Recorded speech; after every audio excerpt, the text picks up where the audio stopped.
Hello everybody, कैसे हैं आप लोग। Welcome to my channel educational Panacea.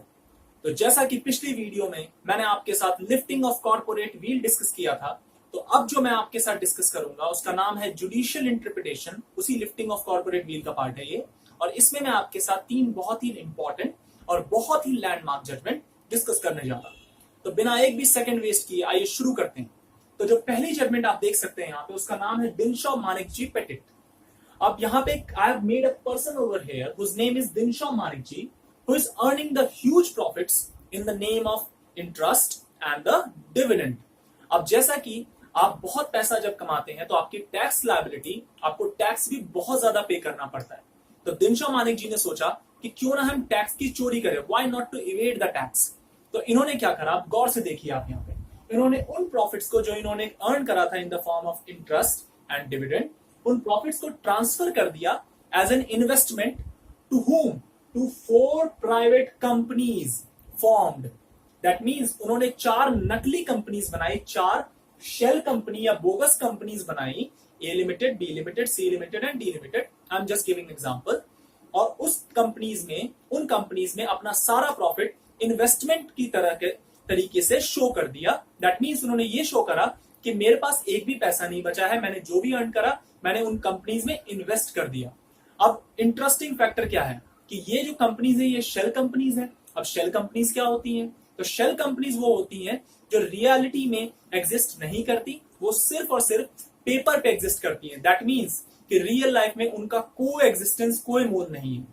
अब इन्हीं कंपनीज ने उसी पैसे को, जो पैसा इन्वेस्ट करा गया है दिनशॉ के द्वारा इन कंपनीज में, उस पैसे को दिखाया कि हमने ये पैसा एज अ लोन दिनशॉ जी को दिया है। अब ये रियल लोन नहीं था, it was a pretended loan. अब जब दिनशॉ जी इतने चालाक और इतने होशियार हो सकते हैं, तो क्या आपको क्या लगता है कि कोर्ट्स बेवकूफ है? बिल्कुल नहीं। कोर्ट्स ने बोला कि ये जो आपने 4 companies, 4 private bogus shell companies form करी है ना, ये रियल कंपनीज नहीं है। दैट मीन्स कि आपकी जो टैक्स लायबिलिटी थी वो वही की वही रहेगी और आपने टैक्स फ्रॉड किया है। दैट मीन्स इस केस में कंपनी की जो कॉर्पोरेट वेल है उसको लिफ्ट कर दिया गया, किसके द्वारा? कोर्ट के द्वारा। और जो सारी टैक्स की लायबिलिटी थी वो किसके sir I? Dinshaw Manockjee petit के केस में। दैट मीन्स कि अल्टीमेटली दिनशॉ मानिकजी को टैक्स पे करना पड़ा, क्योंकि यहां पे कॉर्पोरेट वेल को लिफ्ट कर दिया गया है। अब जरा दूसरे केस की तरफ बढ़ते हैं, जो ऐसा ही एक बहुत इंटरेस्टिंग केस है। उस केस का नाम है गिलफोर्ड मोटर वर्सेस हॉर्ने। तो अब यहाँ पे आप गौर करना, हॉर्ने नाम का ये जो बंदा है, इस बंदे का काम क्या है? तो ये मैनेजिंग डायरेक्टर है किस कंपनी का? गिलफोर्ड मोटर कंपनी लिमिटेड का। अब गिलफोर्ड मोटर ने हॉर्ने के साथ एक एग्रीमेंट किया हुआ है, आप यहाँ पे लिखा देख सकते हैं, that he would not entice, that he would not solicit the customers of Guilford motor company limited whether when he is the managing director and afterwards also। that means कि जब वो मैनेजिंग डायरेक्टर है, कौन? हॉर्ने, इस company का, तब तो वो इस कंपनी के कस्टमर्स को अपनी तरफ नहीं करेगा, और इवन अगर वो कंपनी छोड़ भी देता है तो भी वो ऐसा काम नहीं करेगा। ऐसा एग्रीमेंट ऑलरेडी हो रखा है। अब हॉर्ने बहुत चालाक है। हॉर्ने ने क्या करा? हॉर्ने ने खुद एक नकली कंपनी बनाई और ये शो करा कि मैं आपके कस्टमर्स को सॉलिसिट या इंटाइस नहीं करता, बट ये कंपनी कर रही है, ये कंपनी आपके कस्टमर्स को ले रही है। तो ऑब्वियसली गिलफोर्ड ने केस कर दिया। अब मैटर गया कोर्ट। तो कोर्ट ने बोला कि इस केस में जो कंपनी फॉर्म हुई है, जो किसने फॉर्म करी है? हॉर्ने ने फॉर्म करी है, ताकि वो गिलफोर्ड मोटर के सारे कस्टमर्स को अपनी तरफ खींच सके। ये कंपनी एक बोगस कंपनी है, ये गिलफोर्ड मोटर के खिलाफ एक साजिश है जो हॉर्ने खुद कर रहा है। दैट मीन्स यहाँ पे हॉर्ने और उसकी कंपनी को one and the same thing माना गया। दैट मीन्स अगर दोनों को सेम आइडेंटिटी माना गया तो उनके बीच का जो कॉर्पोरेट व्हील था, दैट मीन्स जो पर्दा था, उसे कोर्ट ने लिफ्ट कर दिया, उसे कोर्ट ने पियर्स कर दिया, रिमूव कर दिया।